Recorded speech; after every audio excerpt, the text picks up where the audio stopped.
1절에서 13절까지 말씀 교독하겠습니다. 오늘은 1월 11일 금요일 아침입니다. 1월 11일자 본문 고린도전서 5장 1절에서 13절까지 말씀 교독하겠습니다. 신약성경 268쪽입니다. 고린도전서 5장 1절에서 마지막 13절까지 교독합니다. 너희 중에 심지어 음행이 있다 함을 들으니 그런 음행은 이방인 중에서도 없는 것이라. 누가 그 아버지의 아내를 취하였다 하는도다. 그리하고도 너희가 오히려 교만하여져서 어찌하여 통한이 여기지 아니하고 그 일을 행한 자를 너희 중에서 쫓아내지 아니하였느냐. 내가 실로 몸으로는 떠나 있으나 영으로는 함께 있어서 거기 있는 것 같이 이런 일 행한 자를 이미 판단하였노라. 주 예수의 이름으로 너희가 내 영과 함께 모여서 우리 주 예수의 능력으로 이런 자를 사탄에게 내주었으니 이는 육신은 멸하고 영은 주 예수의 날에 구원을 받게 하려 함이라. 너희가 자랑하는 것이 옳지 아니하도다. 적은 누룩이 온 덩어리에 퍼지는 것을 알지 못하느냐. 너희는 누룩 없는 자인데 새 덩어리가 되기 위하여 묵은 누룩을 내버리라.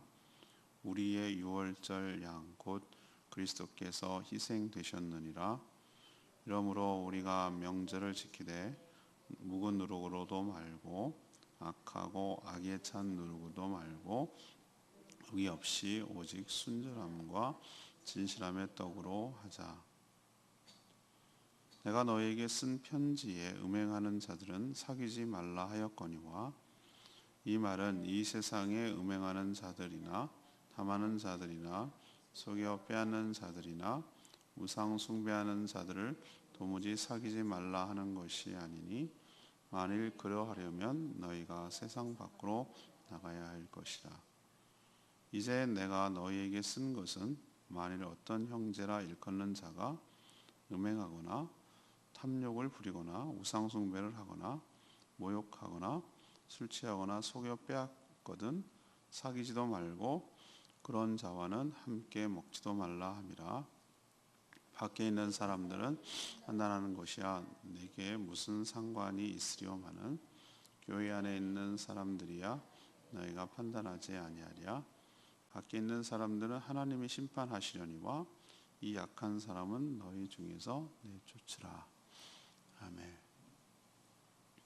사도 바울은 고린도 교회 여러 문제에 대해서 지금 하나씩 풀어가고 대답하는데 지금 1장, 2장, 3장, 4장까지 주로 다루고 있는 문제가 무엇이죠? 파당과 분쟁. 이게 고린도 교회의 가장 심각한 문제였어요. 서로 나뉘어서 이게 사실은 모든 문제죠. 근데 오늘부터 이제 또 하나씩 고린도 교회에 있는 문제를 얘기하는데 이거는 파당과도 또 연관이 되어 있어요. 오늘 음행에 관한 얘기인데 자기파 내로남불 내가 하면 음해서 남이 하면 불륜 이런 식으로 파당으로 또 이 문제를 바라봤을 가능성이 커요. 내 편이 하면은 관대하고 저쪽 편이 하면 막 이렇게 하는 그런 가능성이 커요. 오늘 이제 실질적으로 고린도 교회에서 다루는 문제가 음행, 그것도 근친상간이 일어나는데도 불구하고 아무런 조치를 취하지 않는 것에 대해서 사도 바울이 굉장히 강하게 책망하고 있어요. 적은 누룩이라도 떡덩어리 전부에 퍼질 수 있는 것처럼 죄에 대해서 너무 관용하고 관대할 때 큰 어려움이 생길 수 있다는 거예요. 그리고 죄에 대해서 단호할 때 오히려 교회가 순전하고 진실한 떡을 받을 수가 있다. 그러니 세상 사람은 그럴 수 있어도 하나님이 알아서 심판하겠지만 교회 내에서 이런 죄가 일어났을 때는 반드시 권징을 해라 라고 오늘 명령하고 있습니다. 오늘 질문은 교회는 죄를 어떻게 해야 할까요?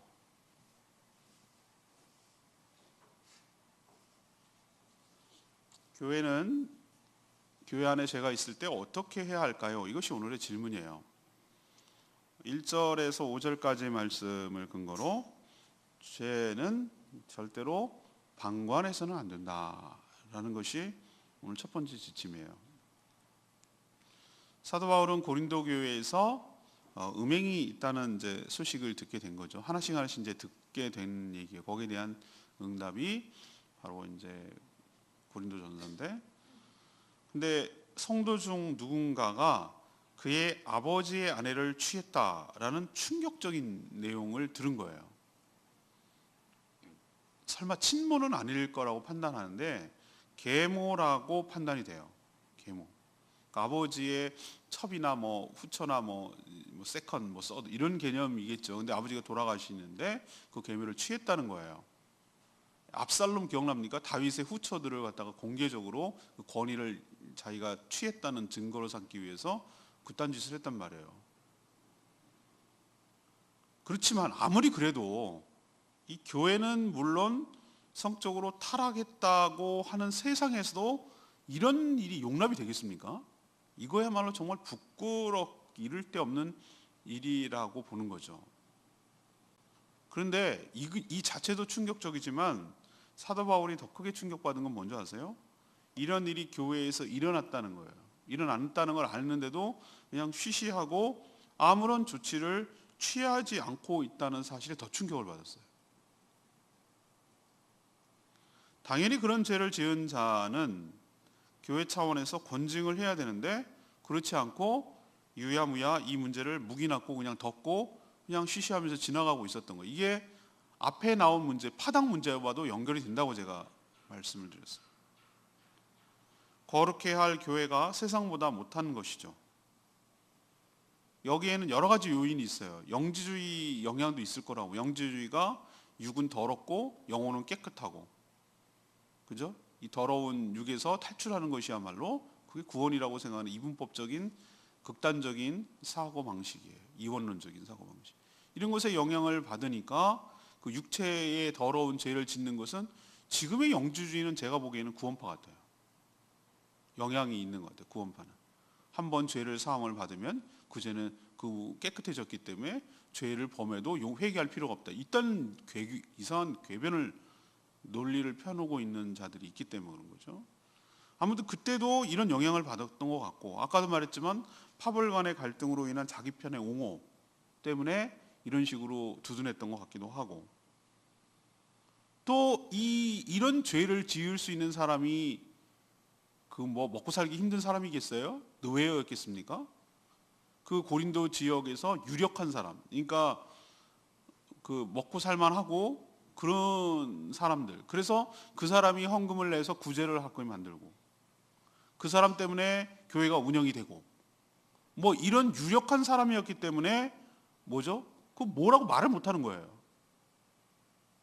그 느낌 아시죠? 뭔지는 몰라요. 하여튼 아무튼 어떤 이유든지 간에 이런 죄가 있다는 것을 다 알면서도 이렇게 사도 바울이 멀리 떨어진 에베소 지역까지 있는 사도 바울에게까지 이런 문제가 전달되는 걸 보면은 그 문제가 굉장히 불거지고 커졌다는 걸 알 수 있는데 아무런 조치를 취하지 않는 것이 분명한 문제였어요. 이런 일이 생기지 않기를 바라지만 이런 일이 생겼을 때 교회에서는 그래서는 안 된다는 거예요. 이게 첫 번째 오늘 지침이에요. 교회의 권위가, 교회가 교회다울 때는 어떨 때입니까? 죄에 대해서 단호할 때, 죄에 대해서 유야무야 넘어가지 않고 그냥 대충 얼버무리고 무슨 일이 있었어 이런 식으로 넘어갈 때 교회의 권위가 상실이 돼요. 세상의 것과 하나도 다를 바가 없게 되는 것이에요. 그래서 오늘 첫 번째, 죄를 절대로 방관해서는 안 된다. 이것이 첫 번째 우리에게 주시는 지침인 줄로 믿습니다. 두 번째 얘기에서는 6절에서 8절까지 말씀인데요. 죄의 영향력을 간과해서는 안 된다. 앞에는 죄를 방관하지 말라고 그랬죠. 죄의 영향력을 가볍게 여기서는 안 된다, 그 뜻이에요. 사도 바울은 교회 안에 죄를 권징하지 않아 묵인하거나 또는 용납했을 경우 어떤 일이 생길 수 있는지 누룩을 비유로 설명하고 있어요. 여기서의 누룩은 어떤 이미지입니까? 부정적인 이미지예요. 예수님께서 말씀하신 누룩은 어떤 이미지입니까? 두 가지 의미 다 있어요. 바리새인의 누룩을 주시는, 이건 부정적인 거고요. 천국을 얘기하실 때 어떻게 합니까? 빵에 누룩을 넣는데 부풀어 오른다. 보이지 않지만 확장성을 갖다가 할 때 이건 긍정적인 이미지예요. 그러니까 신천지처럼 한 단어를 한 이미지로만 이렇게 고착화시키면 안 돼요. 그 문맥에 따라서 이건 은유고 비유기 때문에 모든 걸 다 비유식으로 풀면 안 된단 말이에요. 말씀을 문맥으로 풀고 저자의 의도가 뭔지를 풀고 그렇게 풀어야지, 무슨 암호 풀듯이 사전 대입하듯이 우리 영어 사전 찾아가지고 하듯이 진해 사전 찾아가지고 이 성경을 해석하려고 하면 이상한 어거지 성경이 나온단 말이에요. 엉터리 성경, 희한한 말도 안 되는 이상한 성경이 나오는 거예요. 그러니까 걔네들은 맨날 보는 성경이 개혁 개정판도 아니야. 옛날 성경, 우리 옛날 한글 개혁판 그거만 보래. 왜? 그거 이탈하면은 막 사람들이 아니요, 전 그렇게 생각하지 않습니다. 우리 성도들도 쉬운 성경, 표준 세번역 성경, 영어 NIV 이런 성경 이렇게 펼쳐놓고 대조를 할 필요가 있어요. 정말 그게 무슨 뜻인가? 저도 말씀을 이렇게 연구하고 준비할 때 되면은 이렇게 무슨 이렇게 쫙 이렇게 무슨 내 반경에서 이렇게 부채꼴로 이렇게 펼쳐놓습니다. 각종 그 내가 참고해야 될 성경들을 펼쳐놓습니다. 그 중에 하나가 영어 NIV 정도는 중학교만 졸업해도 알 수 있는 쉬운 성경이에요. 진짜 쉬워요. NIV. 킹제임스 버전은 좀 어려워요. 옛날 고어도 들어있고. 근데 NIV는 굉장히 쉬워요. 내가 봐도. 굿뉴스 바이블 이거는 뭐 거의 요즘 초등학생만 졸업해도 알 수 있는 쉬운 단어로 그냥 연결되어 있어요. 이게 무슨 뜻이지? 그럴 때 어떨 땐 영어가 더 깔끔하게 잘 다가올 때도 있고. 이게 뭔가? 라고 생각하면 딴 번역서 성경, 이게 이런 뜻이구나. 이렇게 알아는 게 중요하지. 제 말 이해하시죠? 예. 여기서는 네거티브 이미지예요. 빵을 만들기 위해서 옛날엔 저희 어머니도 하는 거 보니까 이스트 같은 거 넣고 이렇게 부풀렸던 것 같은데, 그죠? 요즘은 다 빵을 사 먹으니까, 그죠? 또 고급 빵은 어떻게 합니까? 효모를 넣어요. 효모가 이런 개념 아니에요? 누룩 같은 개념 아닙니까? 빵을 부풀리게 하기 위한 어떤 일종의 그 생균 같은 걸 넣는 거죠. 이 누룩을 대표적으로 누룩 넣는 게 뭡니까? 제주에서 먹는 쉰다리겠죠, 쉰다리. 제가 여기 와가지고 몇 가지 좋아하는 것들이 아이템이 있는데 제주 와서 전혀 거북함이 없었던 것이 일단 고기국수는 이거 맨날 먹던 것 같은 느낌을 받아서 하나도 거북함이 없었고, 쉰다리 이거 너무 맛있는 거예요. 이런 놀라운 게 있나? 이런 지혜로움이 있나? 이러면서 탐복하면서 올레길 걸을 때 한 병 사 먹었던 기억이 나는데, 쉰다리가 바로 대표적인 거 아니에요? 곡식을 버릴 수는 없고 너무 귀하니까, 하나하나가 귀하니까 발효를 시켜서 이게 먹으려면 뭔가 넣어야 된단 말이에요. 발효를 누룩 넣듯이 마치 막걸리 만들듯이 그런 과정이 있단 말이에요. 자, 그럼 빵을 만들기 위해서 누룩을 넣어야 되는데 이 누룩을 넣으면 어떻게 됩니까? 부풀리잖아요. 근데 누룩을 엄청 넣습니까? 아니죠. 요만큼 넣는데도 거기다 넣고 이렇게 반죽을 해놓고 뜨뜻한 데서 기다리면 하룻밤 지나고 나면 온갖 다 퍼져가지고 어떻게 됩니까? 부풀어 올라있죠. 그래야 빵이 빵다워지는 거죠. 밀가루 부침하고 빵하고는 전혀 다르잖아요. 우리 부침개하고 빵하고는 전혀 개념이 다르죠. 빵이 빵다우려면 이렇게 부풀어 오르는 거잖아요. 왜 이 얘기를 사도 바울이 했을까요? 이게 바로 죄의 속성이라는 거예요. 죄의 속성.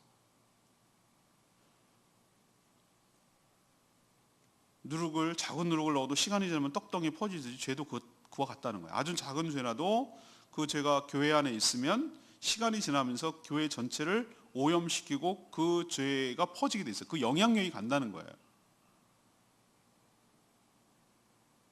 전 이것이 심각한 문제라고 보는데 사도 바울의 말에 동의해요.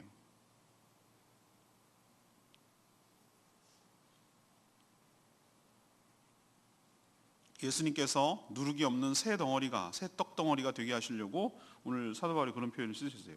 십자가에서 6월절 어린 양 되시는 십자가에서 17절이 나옵니다.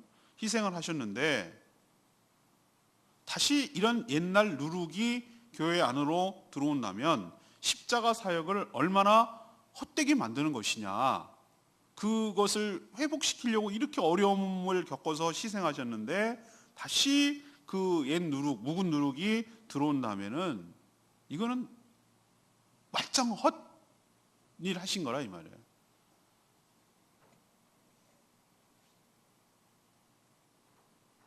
그러니 그 묵은 누룩을 내버리라고 하셨어요. 죄에 대해서 단호해지고 징계하고 권징하고 치리하고. 우리도 지난 주일날 성찬식을 했는데 초대교회는 매주 성찬식이 예배 안에 가운데 들어있었습니다. 저는 그것을 개신교회가 회복해야 된다고 생각하는데 우리도 가급적 이제 정말 혁명적인 생각이 필요해요. 그러니까 예배 안에 너무 의존적인 것을 약화시키다 보니까 캐톨릭에 대한 반대 종교개혁으로 좋은 것을 놓칠 수 있어요. 그 중에 하나가 저는 성찬을 통해 주신 하나님의 은혜가 우리 생각하는 것보다 훨씬 더 크다는 거예요. 교회가 점점 커지면 이걸 감당할 수 없는데 우리처럼 교회가 정말로 이렇게 감당할 수 있을 때 더 자주 해야 되겠다라는 계속 그런 마음의 부담감이 있는 거예요. 그게 일상적인 예배 가운데 들어봐야 된다는 거예요. 매번마다 자연스럽게.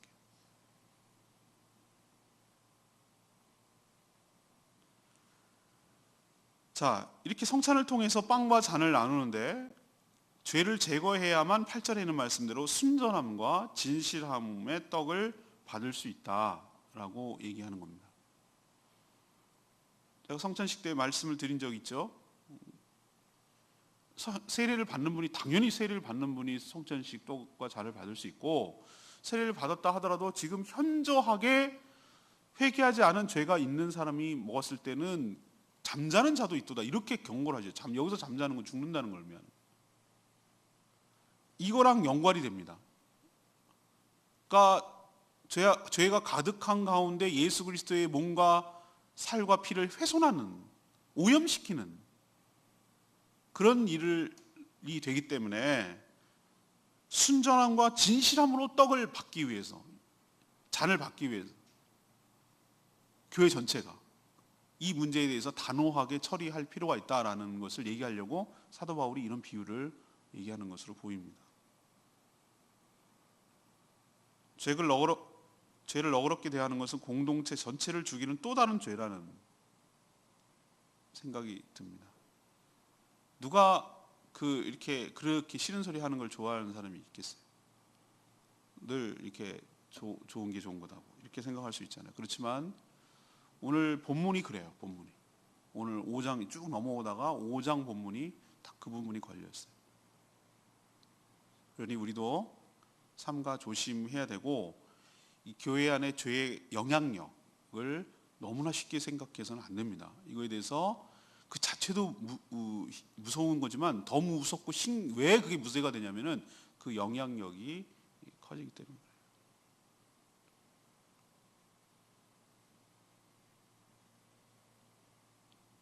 어느 교회에서 어느 문제가 되는 분위기가 있잖아요. 분위기. 그 교회 문화와 분위기가 계속되는 걸 볼 수 있어요. 그게 부정적이든 포지티브, 긍정적이든 부정적이든 그 문화와 영향이 계속가는 걸 제가 봐요.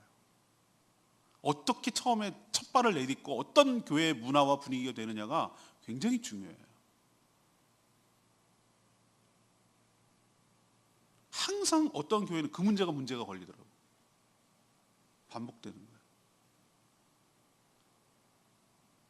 그리고 좋은 선한 영향력은 빨리 퍼지지 않아요. 한참 시간이 걸려요. 근데 희한하죠? 좋지 않은 영향력은 급속도로 빨리 퍼져요. 이건 제가 지금까지 지켜봤고 또 목회하면서 경험했던 바예요. 그렇기 때문에 죄의 근원, 그러니까 죄의 부정적인 영향, 이것을 차단하고 그 누룩을 제거하는 것이 필요해요. 왜? 전체를 살리려고. 우리도 수술할 때 그 부위만 하는 게 아니라 그 주변을 하는 얘기는 퍼질까봐, 암세포가 퍼질까봐 그 주변까지 잘라내잖아요. 대장암 같은 데 걸렸어요. 그렇게 하는 것처럼 다른 문제가 아니라 교회 전체를 살리기 위해서 죄의 영향력 때문에 너무나 아주 가볍게 뭐 그럴 수 있잖아, 뭐 그래도 되는 거 아니야, 뭐 사람 사는데 그럴 수 있지, 이렇게 하는 것을 상과 조심해야 되는, 죄에 대해서는 좀 더 우리가 심각하게 생각을 하는 그런 저희 교회가 됐으면 좋겠습니다. 마지막 세 번째는 9절에서 13절까지 말씀인데요. 죄에 대한 권징은 다 살기 위함이라는 걸 좀 이해를 했으면 좋겠어요.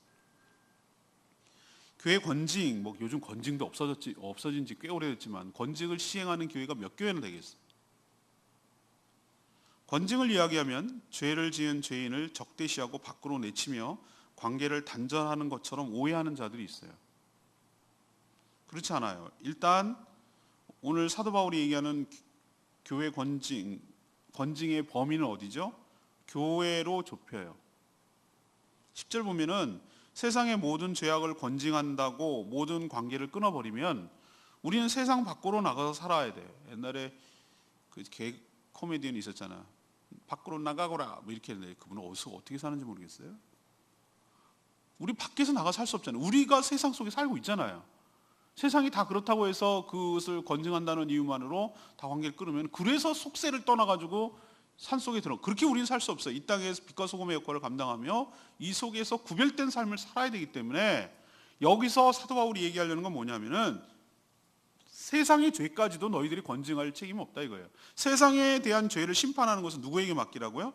하나님께 맡기라. 근데 여기서 지금 얘기하고자 하는 것은 그게 아니라 우리의 관심은 교회 내에 성도들이 있어요. 성도. 오늘 뭐라고 했습니까? 형제라고 부르면서 11절에 만일 어떤 형제가 일컫는 것은 형제, 여기서 형제 브라더라고 말하는 것은 성도를 말하는 거예요. 우리가 자매님, 형제님 할 때 그 형제, 교회 안에서 성도들을 말하는 거예요. 형제라고 부르는 자가 이런 일이 있을 때는 건증을 해라 이거예요. 세상 밖에 있는 사람은 하나님이 알아서 할 거다. 범위를, 건증을 교회 안으로 좁히란 얘기예요. 예수 그리스도를 믿는다고 고백하면서 여전히 음행, 탐욕, 우상숭배, 모욕, 음주, 사기 이런 자들은 뭐 하지 또 말라 그러죠. 11절에 사기지도 말고 먹지도 말라.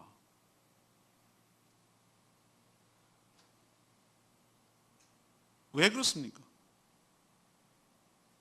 이게 바로 음행이라고 포함되어 있잖아요. 음행, 이런 범유의 죄악에 해당되는 거 아니에요, 이 음행이라는 것이.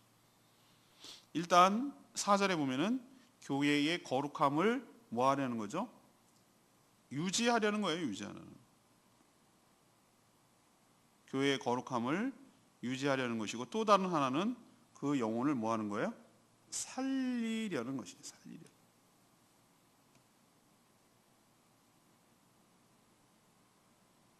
오절에 그런 표현이 있었어요. 이런 자를 사단에게 내주었으니 이는 육신으로 멸하고 영은 그 주 예수의 날에 구원을 받게 하려 함이라.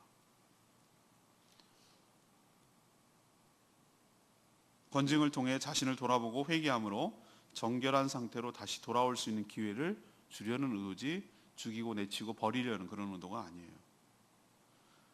바른 건증이 시행될 때 그 죄인도 교회도 모두가 살게 되는 축복이 있게 될 줄로 믿습니다. 이게 교회가 정말 살아있다는 증거이기도 해요. 우리도 기억하십시다.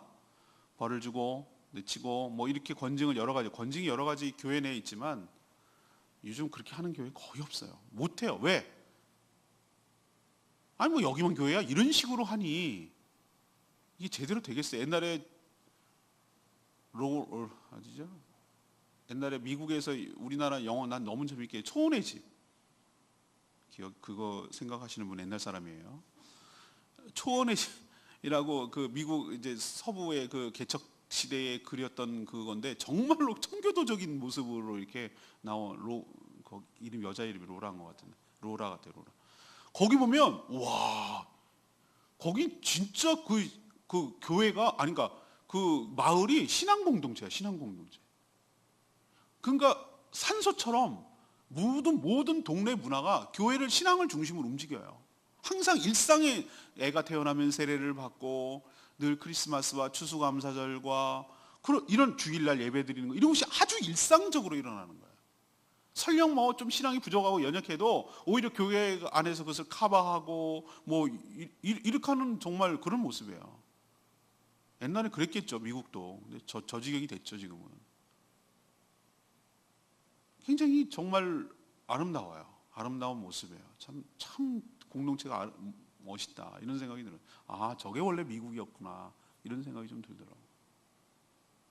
근데 지금은 아이고 어림도 없습니다. 너무나 막 그 마을 공동체라는 커뮤니티가, 걔네들은 전부 다 커뮤니티, 카운티, 커뮤니티 이런 전부 다 그 지역사회 중심으로 움직여 나가는 동네거든요. 우리는 자꾸 메가 시티만 생각하거든요. 뉴욕, LA 뭐 이런 것만 생각하는데 사실은 무슨 오렌지 카운티, 무슨 카운티 하는 게 우리로 치면 군, 이 정도쯤 되는데 그런 마을 단위로 움직이는 거거든요.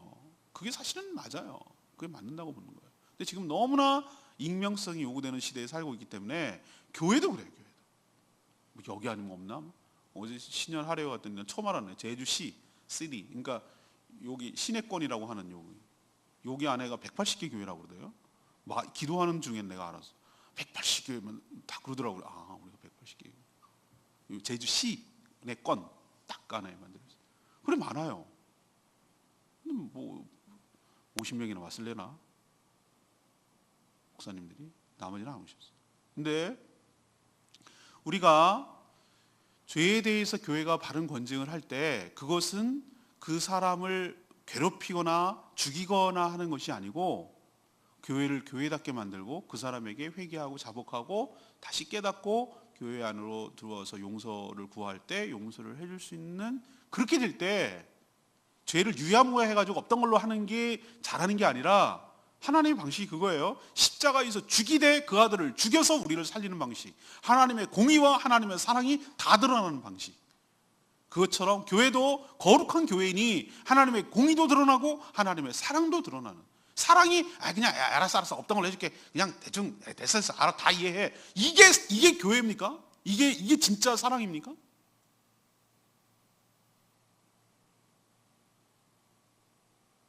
너그러운 마음으로 관용을 베풀고 품어야죠. 맞습니다. 그걸 하지 말자는 거 아닙니다. 그러나 죄까지도요, 잘못하는 것까지도요, 명백하게 그것은 하나님 앞에서 분명한 죄인데도 그냥 덮고 그냥 없던 걸로 하고 그래도 봐주고 그렇게 하자고요? 그렇게 됐을 때 어떻게 됩니까? 누룩 얘기하잖아요. 교회 전체를 교회답지 못하도록 다 망가뜨리는, 교회나 세상과 하나도 다를 바 없는, 그래서 교회가 지탄의 대상이 되는, 그리스도의 몸이 훼손되는 그런 일을 되는 거예요. 그렇기 때문에 이런 밸런스, 공의와 사랑이 같이 가는 방법이 뭔지를 늘 하나님께 묻고 지혜를 구하고 그런 정도로 살아가는, 그게 바로 말씀에 입각해서 살아가는 삶의 태도이고 성도의 삶이어야 될 줄로 믿습니다. 레위기 말씀 5절 말씀, 아까 좀 얘기를 했죠. 이런 자를 사단에게 내주었으니 이는 육신으로 멸하고 영은 주 예수의 날에 구원을 받게 하려 합니다.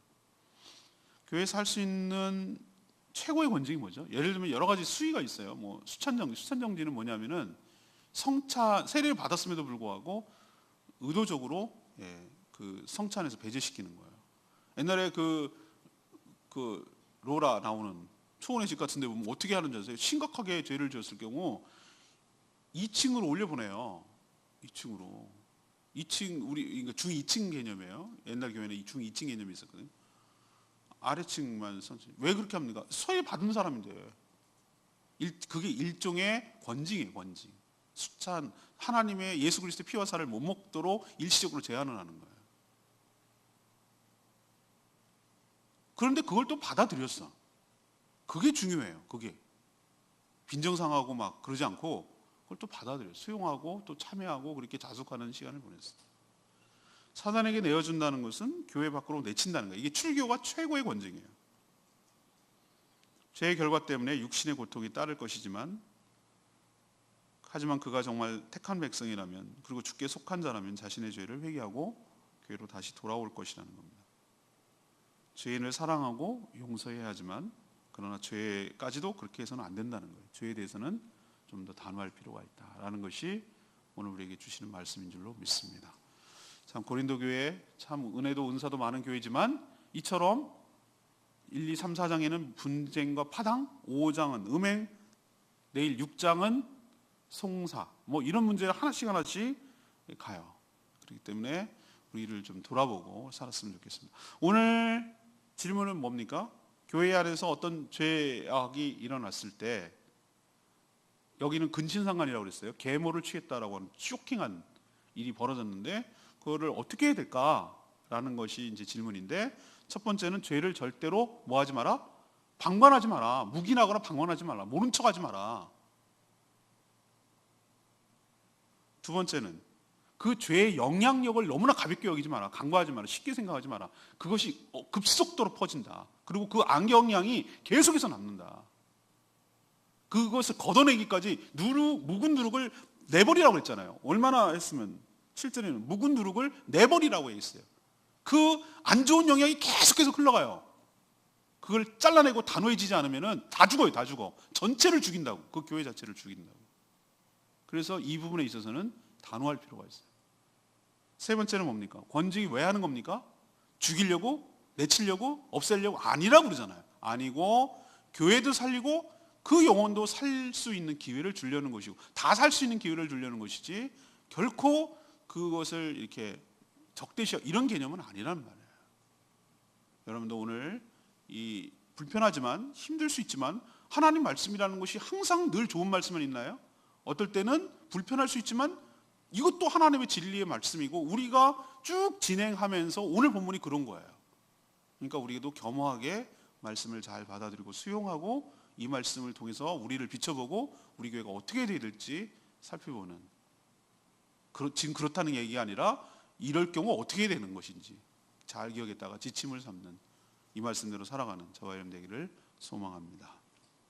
찬양진 663장 부르고 기도하겠습니다.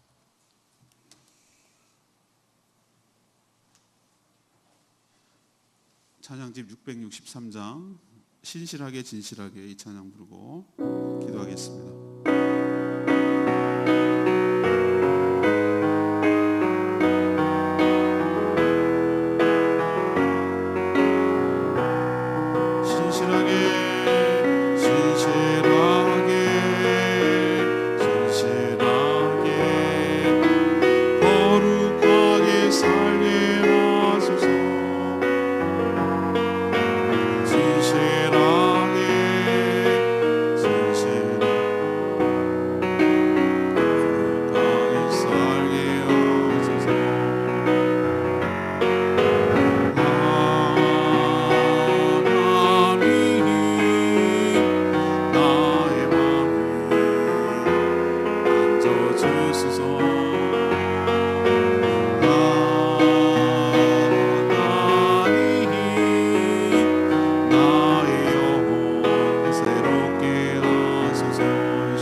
하나님께서 예수 그리스도의 몸인 교회를 참 사랑하시는 것 같아요. 사도 바울도 그렇고요. 예수님의 피값으로 사신 하나님의 자녀의 모임이 이 교회를 통하여 하나님 나라를 결국 확대되면 교회의 확대가 곧 하나님의 나라예요. 그렇기 때문에 하나님께서 이 교회가 거룩해지기를 바라는 거예요. 죄가 없기를 바라는 거예요. 누룩은, 죄는 퍼지는 속성이 있어요. 사단은 작은 죄를 심어놓고 퍼뜨려요. 그래서 교회가 전체를 못쓰게 만드는 작전을 쓰는 거예요.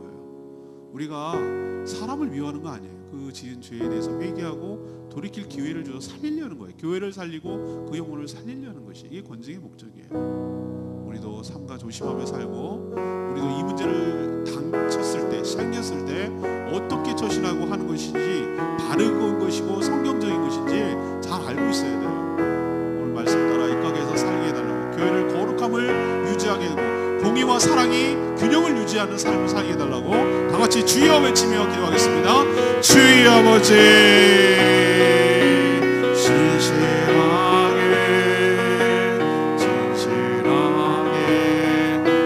거룩하게 살게 하소서. 진실하게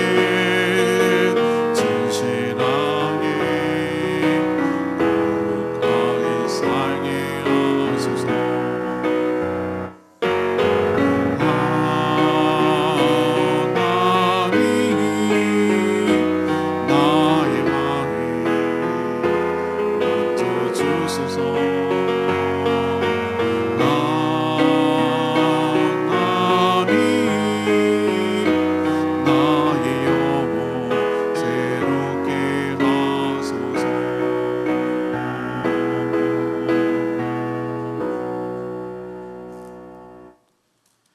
하나님, 주님의 말씀대로 저희 교회가 죄에 대해서 관대하거나 방관하지 않게 하여 주시옵소서.